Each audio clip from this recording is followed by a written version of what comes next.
పదవి తీసుకొని నెల రోజులు కూడా కాల. రోడ్లు కదా అన్ని చేద్దాం. ఏది నా దృష్టిలో లేకుండా లేదు.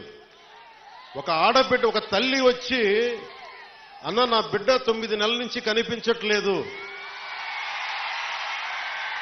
నా బిడ్డ 9 నెలల నుంచి కనిపించట్లేదు,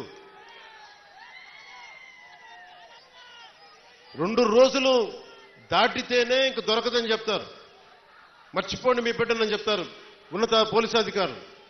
అలాంటిది 9 నెలలు అయిపోతే దొరుకుద్దా లేదా అనేది నా గుండె ఇలా కొట్టుకుంది. ఆ తల్లి ఏడుపు గుండె వేదన పెట్టేస్తుంది. వెంటనే దీనికి మన చైర్మన్ కేకే గారిని అడిగాను, మీరు వెళ్ళి వెంటనే తీసుకెళ్లి విజయవాడ మాచవరం సిఐ గారి దగ్గరికి వెళ్ళి మాట్లాడండి అంటే, కమిషనర్ గారితో మాట్లాడాను. 9 నెలలు దొరకని బిడ్డ 9 రోజుల్లో దొరికింది.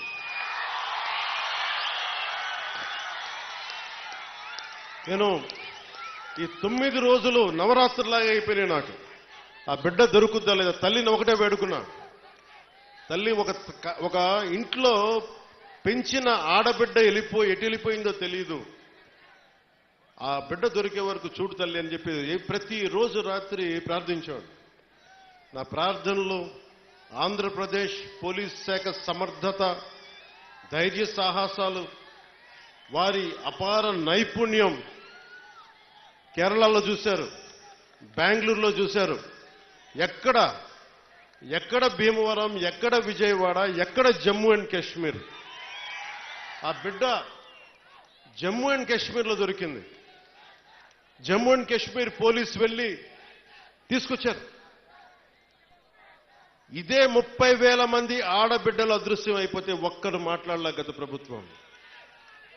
మీరు ఎందుకు చెప్తున్నానంటే, మీరు పిఠాపురం పెద్దలు, యువత, సమస్త ప్రజానీకం, తల్లులు, ఆడపడుచులు ఒక్క వ్యక్తి వెంట మీరు నడిస్తే, మేమందరం కలిసి ఒక కూటమినే గెలిపిస్తే, మీరిచ్చిన బలం 9 నెలలు దొరకక, బిడ్డ దొరకక, ఆచూకీకి దొరకక, కడుపు ఉండలు జుట్టుకుపోయి పడుతున్న ఒక మాతృమూర్తికి మీరు ఆనందం కలిగించారు. మీరు ఇచ్చిన నిలబడినందుకు మీకు జోహార్లు, మీకు మీ అందరికీ ధన్యవాదాలు.